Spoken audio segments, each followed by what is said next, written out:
outside the backstage door to breathe some nicotine and maybe check my mailbox, see if I can read the screen. Then I heard a click, the stage door lock. I knew just what that meant. I'm gonna have to walk around the block if I wanna get in. A wristband, my man, you got to have a wristband. If you don't have a wristband, my man, you don't get through the door. Wristband, my man, you got to have a wristband. And if you don't have a wristband, my man, you don't get through the door. And welcome to The Nose. We're down in New Haven right now. The voice that you hear is that of Paul Simon. His 13th album, 13th solo album, has dropped today, just a few hours ago. Stranger to Stranger, his brand new album, joined the world. So we thought we would talk about it today. It's especially poignant for me because I'm down here for my 40th reunion at college. I'm here with one of our guests on the panel, Kevin Kane, who I haven't seen, I think, in 40 years. But Kevin is a musician whose rock career spans 45 years, which is nothing to Paul Simon. That's why we wanted to talk about Paul Simon, so we wouldn't feel old today. Paul Simon's Sound of Silence came out 52 years ago. So Kevin's here in studio to do that with us. Mercy Quay is back. She's Director of Communications for New Haven Public Schools, and which she started the day before yesterday. Yep, Wednesday. Right. A lot of changes around here. And then a pillar of stability for us, Brian Slattery, is arts editor for the New Haven Independent. Why would that be inherently funny? Brian Slattery. I think it's the first time anybody's ever called me stable. Well, it could start a trend. And he's a producer at WNHH Radio. So this is Paul Simon's, as I say, 13th album. This is, I should just let you guys sort of maybe even just react a little bit. I'll set the stage so that you can sort of swat tennis balls back at me.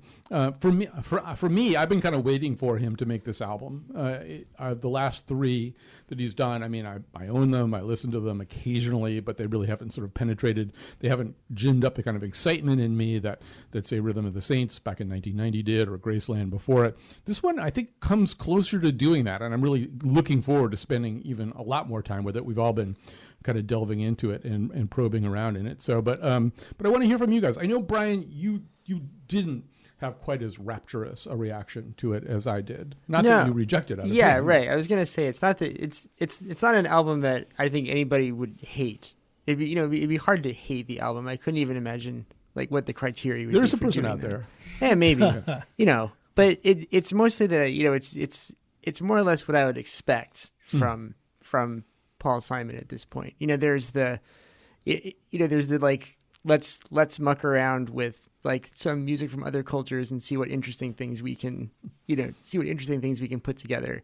And it's all sort of delivered still with the same kind of like he has this way of delivering his lines that's like very laid back. Mm-hmm. And it's something that he's always done sort of regardless of what's going on around him musically. And that's still doing what it's doing. So like it was, it's all sort of like really well done, and the musicianship is pretty impeccable. But at the same time, I didn't find myself like surprised by anything, and nor did it make me stop. I admit that I was making dinner while I was listening to the album. But sometimes if I'm doing that, I end up not making dinner because I end up just listening to whatever it is I put on. And that didn't happen. I just finished making dinner. All right. That could be, they should start testing things that way. Yeah. But it was, yeah. That was about it. So, Kevin, I know you have lots to say about this, and as somebody who was, I should say, Kevin was an active rock musician back in the mid-1970s when we were living here in New Haven. He staged a rock opera that he'd probably rather I didn't bring up, but I mean, Paul Simon must have just animated kind of your musical life as few other people with that kind of continuity. Yeah, it's pretty interesting that you did bring up the rock opera, so I'm forced to sort of confront that period of time.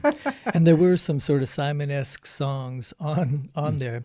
But, for somebody like me and, of course, Colin, in our age group, he's so seminal. And that voice, a lot of people say it doesn't have a lot of range. It's kind of thin.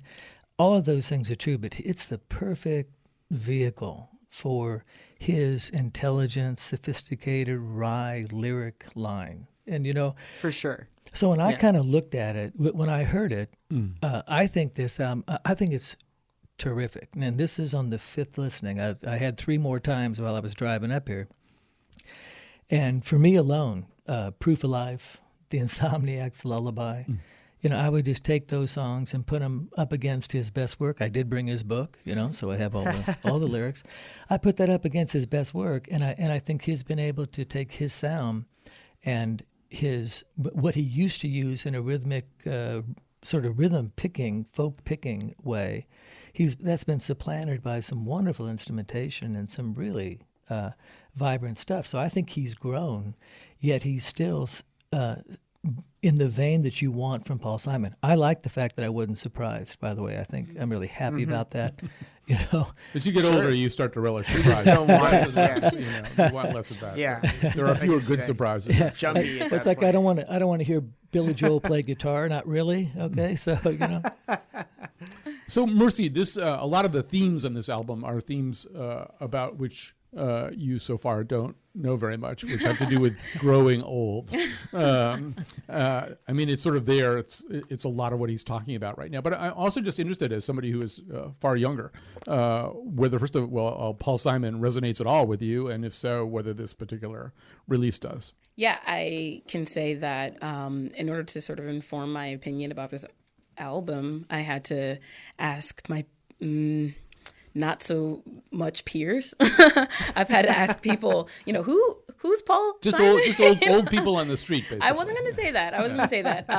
Although I did ask my grandma, and Oh, this is really getting worse. no, I'm feeling better.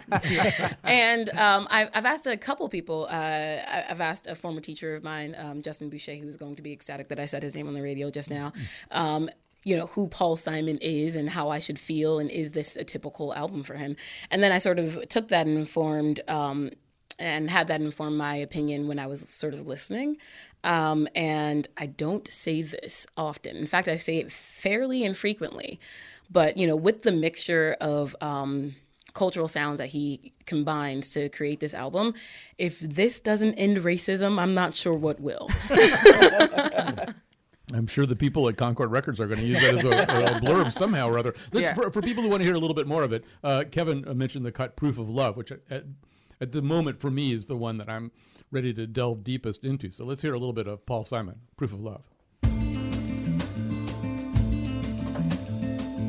Begin again, no easy trick without a guide or walking stick. Begin before the bells of twilight peal. Downhill town, the road ahead, spiral as a serpent's bed. A teaspoon of desire for my meal. I trade my tears to ask the Lord for proof of love. If only for the...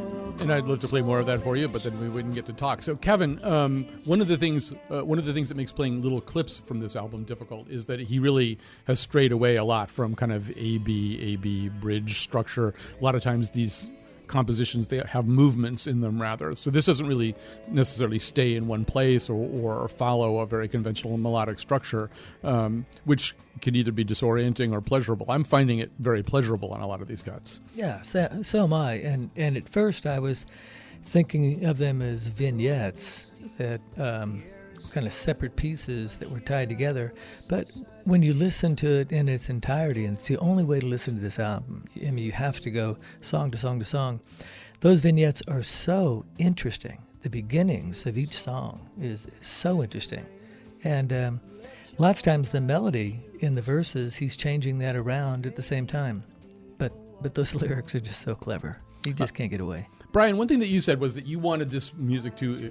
We've been emailing about this album, you wanted this to explode more. You wanted, because Paul Simon is famous for having, in the making of Graceland, having gone to South Africa Right. and worked with musicians there, and then brought them over here to work with him some more, and then going to Brazil for Rhythm of the Saints. Right. But you want the rhythms here, all the kind of polyrhythmic stuff that's going on in this particular album, to do something more than it's doing.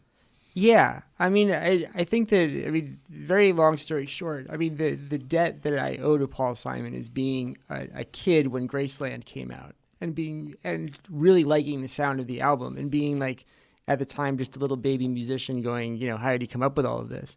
It opened the door, along with like a few other artists who had done this. It opened the door to like the world of African and South American music, and that's something that I walked through and have not really stopped walking. So there's a huge debt that I owe to this guy for that. But that said, now that it's been 30 years of of listening to that stuff, when I come back, what I want is more of the excitement that I hear in those actual African and South American records, which do tend to be like a little harder hitting, more dynamic range. And even when the singer is pretty laid back, there's a certain element of like engagement that Paul Simon doesn't do. So, when he employs those rhythms, like my expectations are that at some point I want to make sure that everybody's dancing, and that never quite happens. Your body language is suggesting you wanted to say something.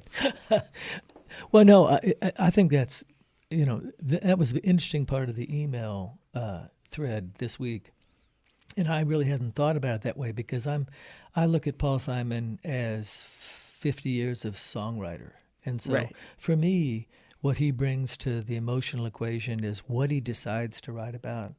And if he's talking about Proof of Love, now I'm thinking about it. And, his elegance in getting me to think about things all the way back to American Tune, you can keep going back on. And so when I look at him as a songwriter, I look at his topics and what he's choosing to muse about. Mm-hmm. And then that he surrounded himself with difference in musicians, I think is pretty cool. And if I wanted, sure. Oh, really cool. And yeah, absolutely. But if I want to dance, I'll definitely go to someone who I think has that, Right. This isn't any Prince song, tee it up, Right. right. Exactly. This isn't by any means your typical jukebox album. This is a cooking. Right, the first date cooking in the kitchen, make it all through the way through dinner. And there's album. a place in the world for this. Right, absolutely. Definitely. I'll probably put it on when I go to my yoga class, right? Yeah. And I think there is a place for that. I think I am incredibly appreciative of artists who incorporate these sounds, artists who, highlight Peruvian drums, right? Or, what have you. And I think there's something to be said about this. Someone called it a genre-bending album, which is sort of interesting because at the same time, it's not incredibly innovative for Paul Simon, as I understand. From old people. As I've been told. But, when I hear the word genre bending, I'm thinking, I don't know, Childish Gambino, right? I'm thinking Prince. I'm thinking, help me out here, To Pimp a Butterfly, Kendrick Lamar. Yeah. Right. Yeah. I'm thinking of those sort of Kendrick sounds. Lamar. I feel like a really old guy now. I I got quiet all of a sudden. I like that D'Angelo fella too. He's very nice. Well, yeah. Actually, before we continue, and I want to come back to that in a second. I think you're making a really interesting point here. But once again, just to give people the flavor of this a little bit more, and I'll set this up. Some of the narrative of this album seems to flow through the mind of somebody other than Paul Simon. This persona that he's created, somebody called the Street Angel. This is pretty obviously a kind of schizophrenic man that would be panhandling out on the street, maybe showing up at the ER at another point. This is the song Street Angel.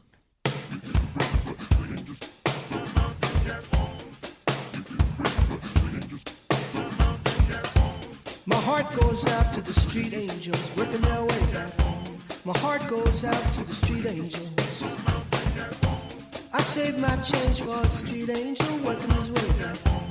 I had this exchange with the street angel. Nobody talks to me much. said, nobody talks to me much. Nobody. So he says, I make my verse for the universe. I write my rhymes for the universities. And I give it away. See, Mercy, this, you know, what Brian said earlier may actually wreck this album for me, which is too bad because I was really enjoying it. But, and that is, I mean, so what Simon has done his entire career is inhabit a lot of things. He's like a hermit crab, right? He goes in and he takes somebody else's shell, you know? And so with Graceland, there were a lot of people who were somewhat critical of him, partly because there was still a boycott going on of a lot of things South African, but he thought that he could play a better role by working with those musicians. But he became that hermit crab, right? He moved into their shell. Some people thought that was great in terms of introducing it to the West and to Americans. There are other people who thought it was a lot of cultural appropriation. Some similar criticisms, maybe not as bad with Rhythm of the Saints. But, you know, the thing that Brian said that where he doesn't necessarily move in with full conviction. I don't know. I'm not exactly paraphrasing. No, that's fair. So I'm listening to this thing now, and I'm thinking, well, in some ways, this is a really interesting attempt to approximate the mental state of a schizophrenic. And so there's all through this thing, there's found tape and there's stuff played backwards and there's mechanical noises, and supposedly Simon and his compatriots built or invented some new rhythmic instruments for some of these songs. So, but now I'm concerned that it's artifice as opposed to conviction. Sure. I mean, I think there is a word for this, Columbusing. It's great. So a conversation I had about this earlier was that, you know, it is great to sort of use your platform as a known artist and sort of incorporate these other sounds and other artists and sort of get them some notoriety as well. If that's what you're doing, great. But there's some space to be to have a conversation about whether this is appreciation or appropriation. And, you know, I can't answer that question, right? And I think anytime the conversation of whether something is appreciative or appropriative, I don't think the answer is as cut and dry as this. I think, you know, whatever that answer may be, it is awesome because, this album is awesome in the regard that it does, like Brian said, open the door to these sounds to people who would otherwise not hear it.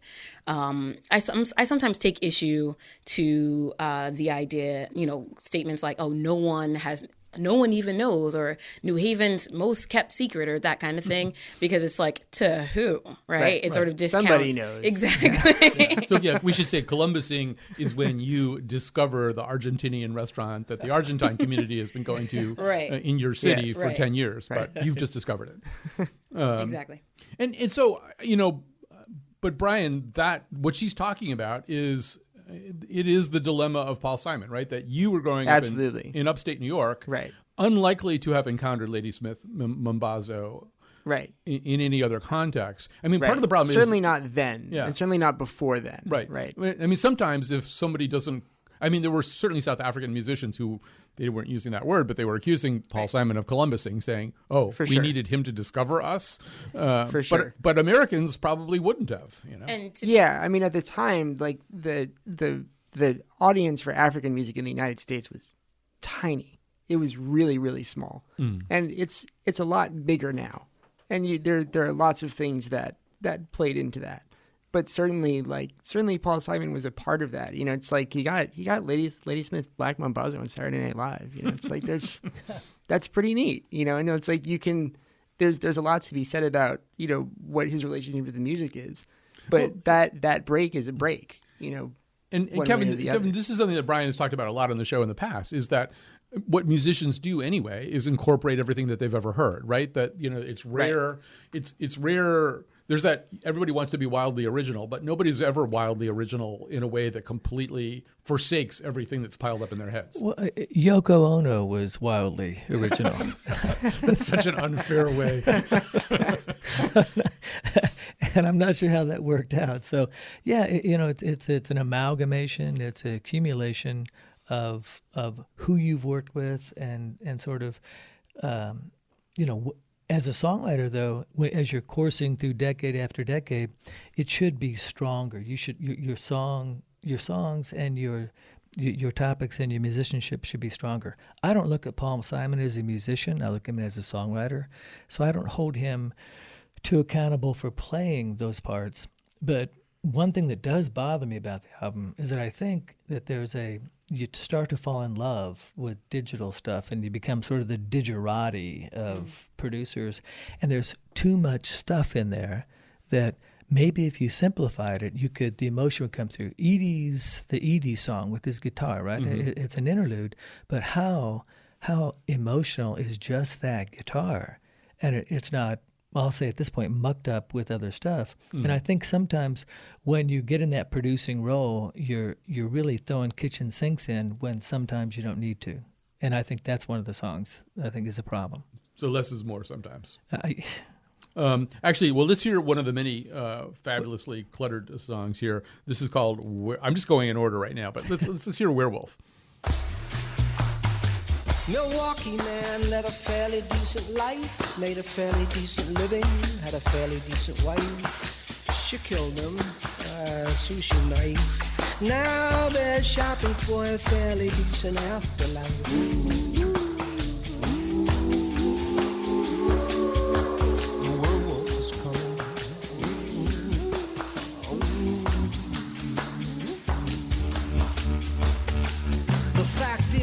Most obits are mixed reviews. Life is a lottery. A lot of people lose, and the winners, the grinners. So, I mean, Mercy, to Kevin's point, there's a lot of things that happen in the first few bars of that, right? I mean, we're hearing rhythm, we're hearing electronics, we're hearing wolf howls, we're hearing... But maybe to a young person, that's just the way music sounds. Yeah, I mean, was there something wrong with this? This is how music sounds. I'm not sure. Earlier I wanted to say I am familiar with Yoko Ono. I believe I've heard that name before once or twice. And around the grandfather table. Right. Around the cooler. Is that a saying? I don't know what you guys used to say, but you're getting it. But I will say, when you think about busy sounds like this, I think about Kanye West doing everything he can to sound original, right? And I mean, if we're talking about Paul Simon trying to reinvigorate his sound and make music for 2016, this is acceptable. This makes sense. There were moments where I didn't understand the beat and I couldn't sort of pick up on the rhythm because I felt that the way he was singing to the rhythm behind him didn't exactly match, which gives me this anxiety that makes me dislike the song, and so I have to stop listening or skip to the next one at that point. But besides that, I think it being busy is appropriate for the time. Well, he thought it was kind of polyrhythmic, right? And time signatures are, I mean, who knows what they even are? I don't know if you guys could figure those things out. Sometimes even keys seemed a little... We'd have to separate those tracks out. Yeah. So one of the things that we heard in Werewolf, Brian, was an artist called Clap Clap. And First of all, before we get to Clap Clap, I love the thing that you said about what you would do if you had an afternoon with Paul Simon, and Paul Simon had to do whatever you wanted. I mean, the thing is, like you were saying, Mercy. I mean, he gets huge points for not just doing what he was doing in 1970. Yeah, right. It's really cool that you get this sense that he's a guy who is always listening to new music, like he's always interested in what's going on around him. And I was saying to Colin that like if I had like 4 hours with Paul Simon, I would just want to hang out with him and like have him play me records that he really likes and talk about them, because like with Graceland, like with this album now, my first thought is like, well, I just became a fan of Clap Clap, the guy who did like the backing tracks to 2 of the songs on it, because I love them. And then sure enough, he's great. Yeah. So here's a little bit of the Rainstick Fable by Clap Clap.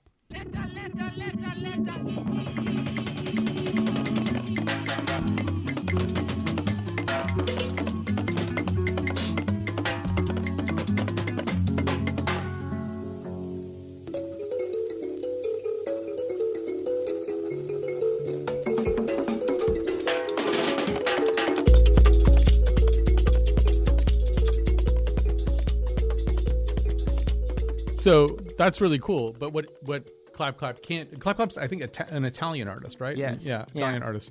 But Kevin, what Clap Clap can't do there is put a soul in a human face and a recognizable narrative into that. That's sort of Paul Simon's contribution. Correct.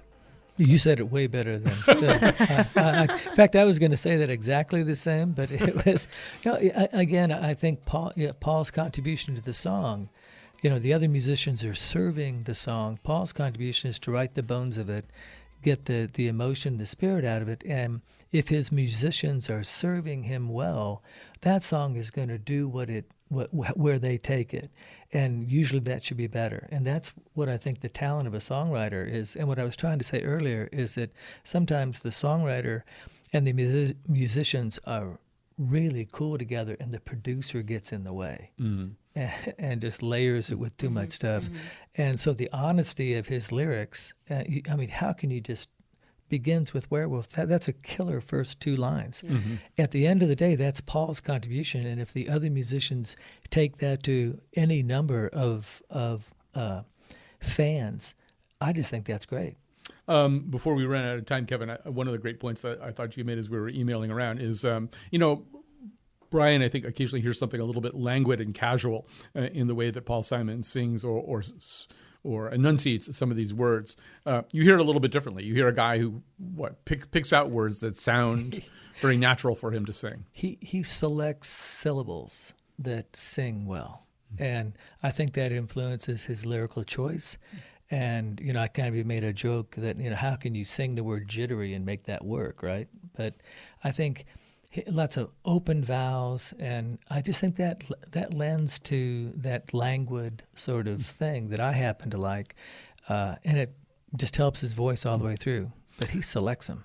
Well, we now do have to stop, but we're going to end with, first of all, I'm going to say we're going to come back with more of this great panel, and we're going to talk about problems at the zoo with gorillas. We're going to be talking also about, if we have time, about the Yale English department, because that's always, they're always in the news, right? But are we ending with Insomniac's Lullaby? No, we're ending with something else. All right. County come down to the riverbank.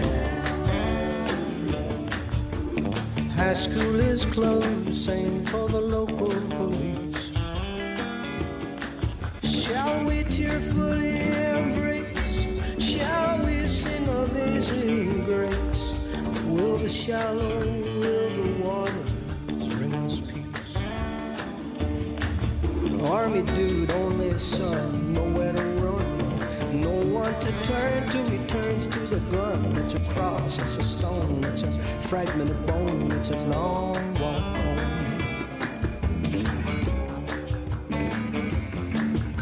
A long walk home, gonna be a long walk home from the riverbank.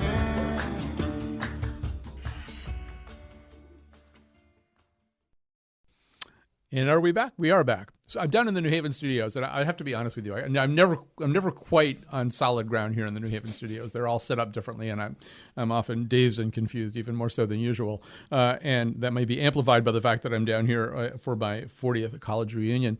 Kevin Kane, who went to college with me, is one of our guests on the nose today. Also, Brian Francis Slattery and Mercy Quay. And we're going to talk about a story that you're probably borderline sick of at this point. One of the things we love to do on the nose actually is have a conversation about something that you're really tired of hearing about. But I think we might have just caught it while it still has the capacity to excite.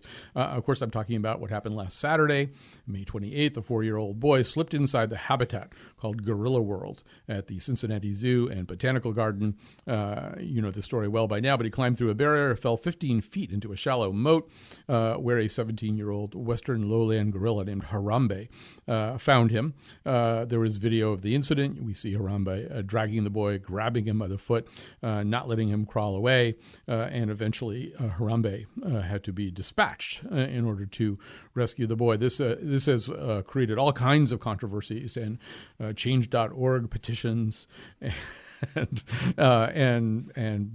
questions about parenting styles and questions about zoo design, and everybody seems to have an opinion anyway about it. Mercy, I'll let you get us started here. I know that Well, I'll just let you get us started. How do you want to begin?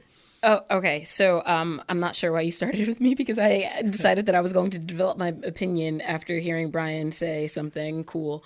But We can go back to that strategy. I just, part of, my lingering opinion or my initial opinion on this has to do with a bit of the aftermath. There's an entire investigation into the family, which seems absurd to me. You're looking into the family's criminal background, department, or whatever. Was it Cleveland?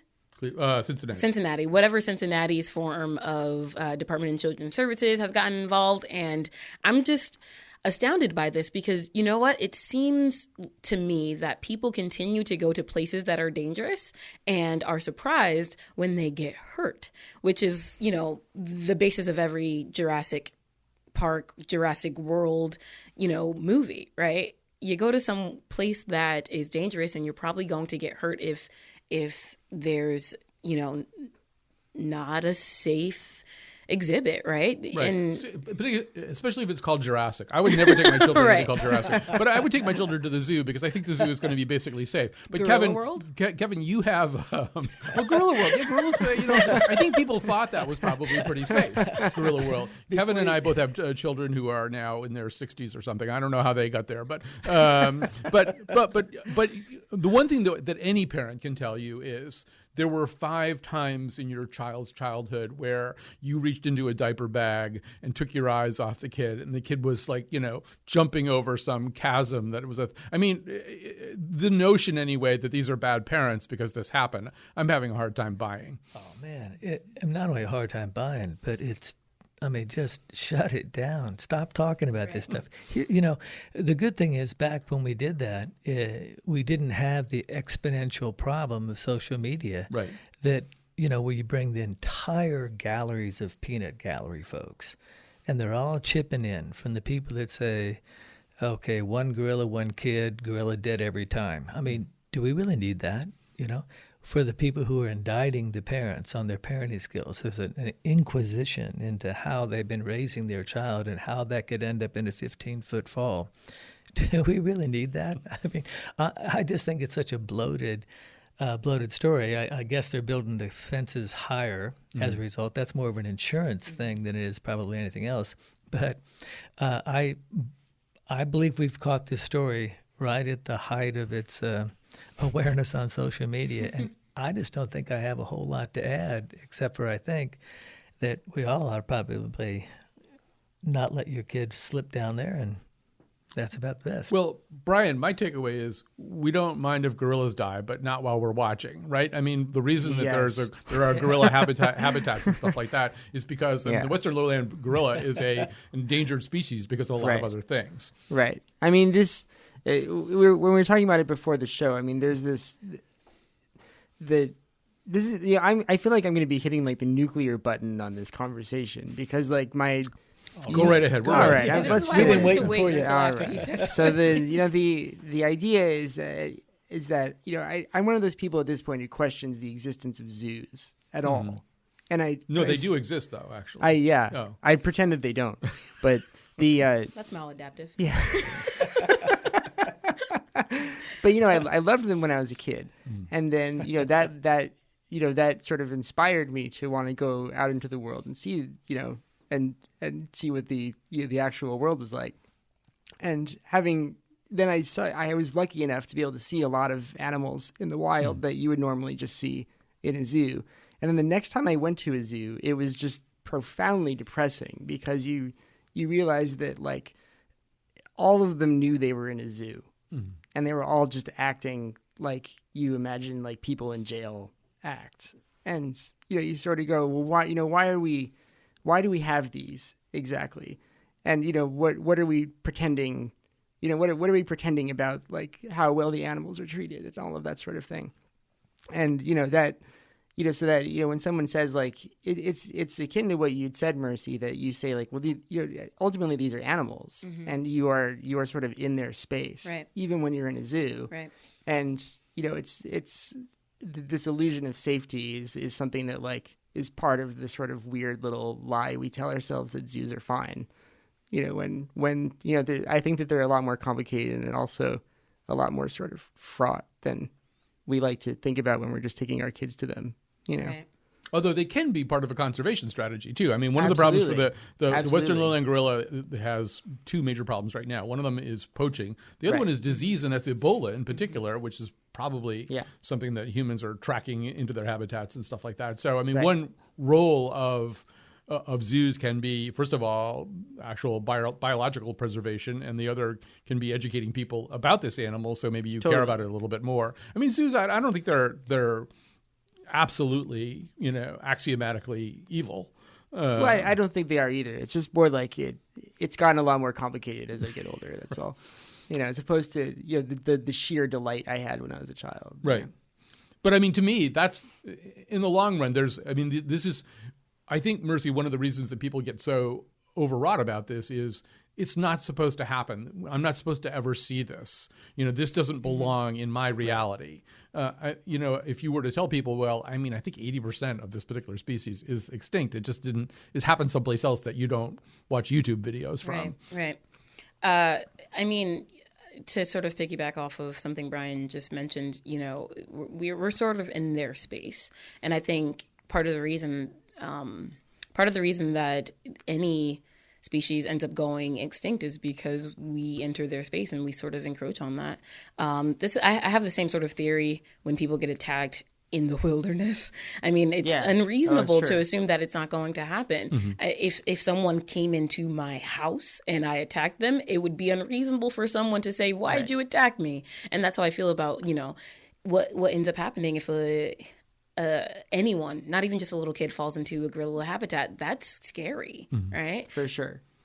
We have to move on. I have other things to say about it, but they'd be much more nuclear than anything Brian said. So why do that? No, Brian's got me going. I'm ready to go nuclear now. I'm all in. You're in for nuclear? Okay. So, we have one last topic. Maybe we can get nuclear on. This is one I think that Mercy first sent over to us. And I had the wrong initial reaction to this. I didn't want to talk about it at first, and now I'm really interested. So this has been a year of protest at Yale University.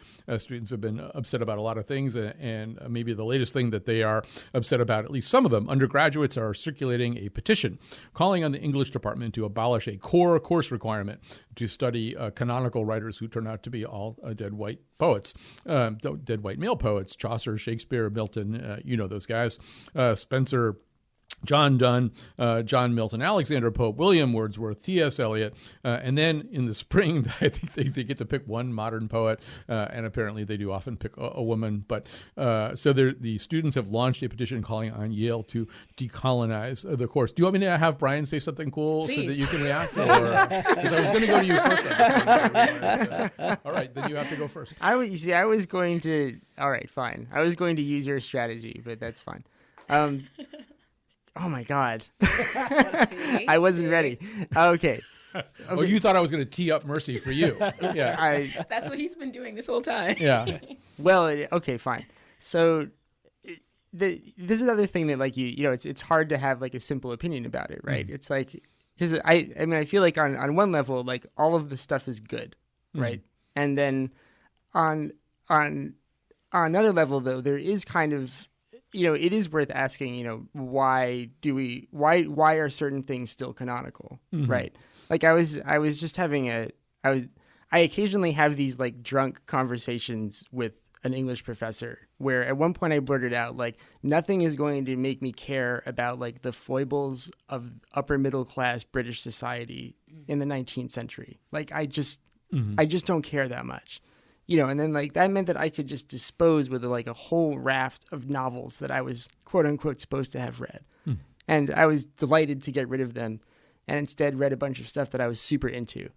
And there's something to be said for that. That it's a bigger world than Britain, it's a bigger world than Europe. And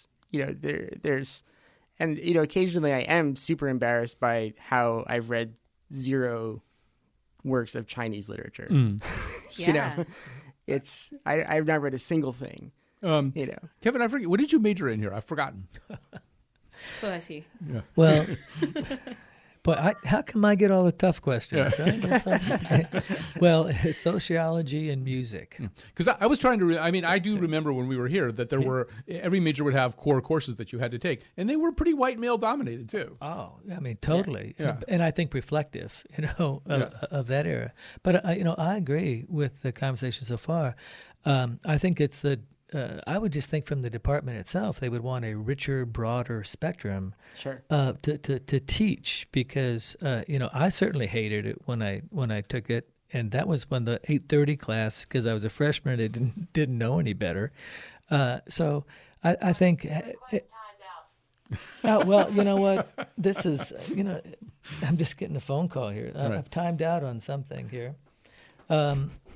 But I think that if I was going to school now, I would want a much broader description of who I could read and what was required of me. Just like the food's changed, Right. all those aspects have changed, and I think it's almost on the university. Why didn't you think about this? I think they did think about it, but I want to go to you next, and Yeah, let's go to the I have my educator. own fiendish theory about this whole thing. Yeah, last time I was here, I sort of touched very briefly on the idea of white ink and how history is written in white ink, and this is sort of, for me, reflective of that. The unfortunate thing is that we're talking about classical authors, right?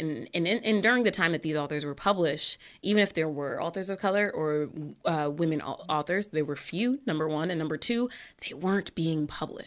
So, it's sifting through the what's available in that genre. It's sort of hard, but when you get to more contemporary literature, you get into things like Zora Neale Hurston, which is awesome, right?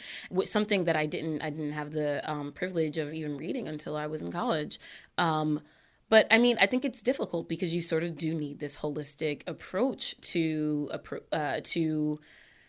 English, to diversity in English literature. And it's sort of difficult because, I'm a Black female and I'm a student or an alumni of Quinnipiac who, which is a predominantly white campus, and everything around me was predominantly white, down to my food, down to my classes, down to my literature, like everything was predominantly white.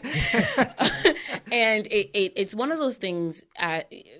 The way I feel about it is, though the world wasn't like that at one point, though we weren't intentional about our inclusivity, we can be now because we know better. And to quote a Black author, Maya Angelou, when you know better, you do better.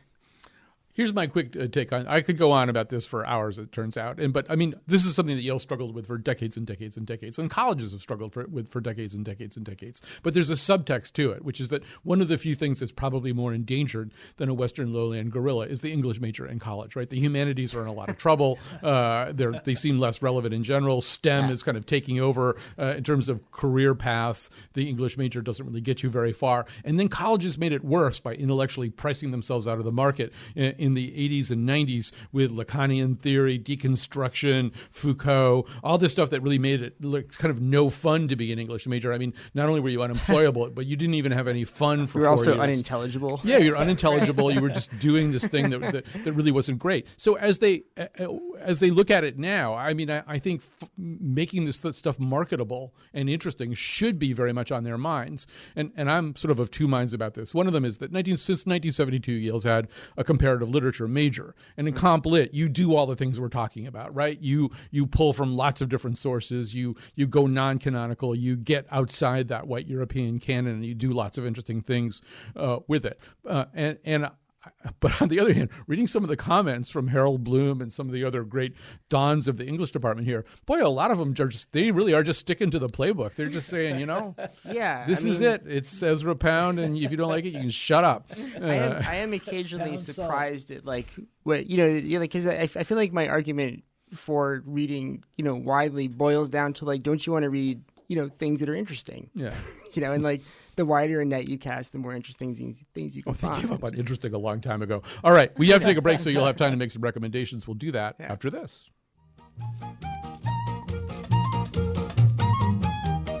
What'd you learn in college, Hezzy? That's what I learned in college.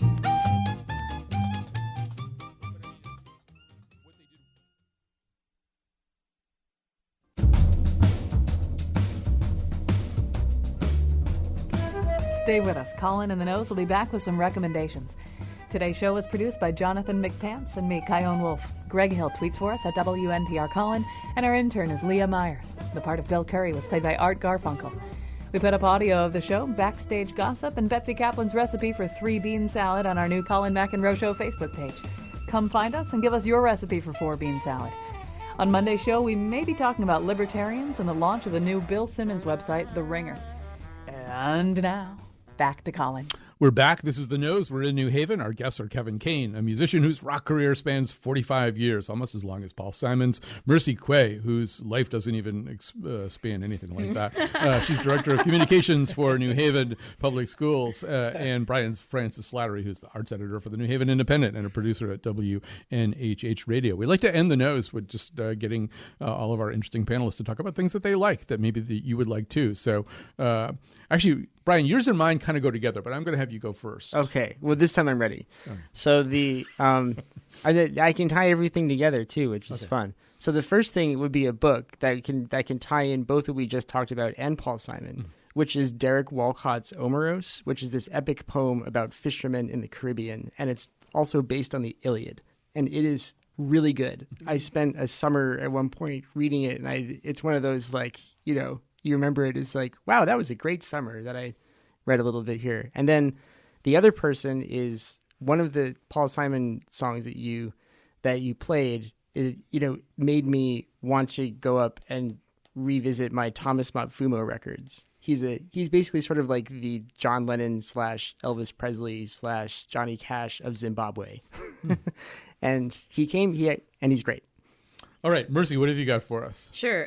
So last time I was here, we were talking about Beyonce's Lemonade, and I'm still paying for my data charges for listening to that album on repeat. And there's an author and a book that I'd like to suggest, Bell Hooks. She has written a book on patriarchy. It's called The Will to Love Men, Masculinity, and something or another. I don't know. But it's a great book. And Bell Hooks, the author, actually did this huge critique of Lemonade and how it is actually feminist. So I'm not telling you my opinion on it, but I think that's definitely something for you to check out. That's it. All right, Kevin, make a recommendation for us. And this is my first time, and I'm going to do the dumb one, okay? But since we did Paul Simon the whole time, I'm going to make a recommendation that anybody here check out Jackson Browne and go through his catalog, and so that you can also do a comparative between Jackson Browne and Paul Simon. And then I believe I'm going to go back and maybe get a double major in English Lit. I'm thinking that that's probably my next course. Thanks, Colin. Thanks for coming, Kevin. So I should say, by the way, that Paul Simon sang some of the songs that are on the new album. I think it was last April, maybe, at Battelle Chapel. He has a niece who was a senior at Yale. He came in as, I think, a Chubb Fellow and performed just a few blocks from where we're sitting right now in New Haven. I'm going to make some recommendations from the Paul Simon backlist. At the time that Graceland came out, one of the theories was that his career was languishing. And this was based actually on some albums that I really like a lot. One of them is called One Trick Pony, which is basically the soundtrack to maybe not that great movie. But the album's actually really great. I went back and listened to it. In fact, I spent all of Sunday just playing around with Tidal, Tidal, the Jay-Z-owned streaming service, which I got because of the Lemonade show that we did, and I've still got it now, and I'm being charged for it, I think.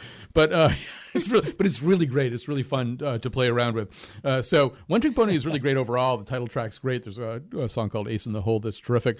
From the album Hearts and Bones, which is probably the Paul Simon album people like the least, there's a song called Renee and Georges Magritte with their dog after the war.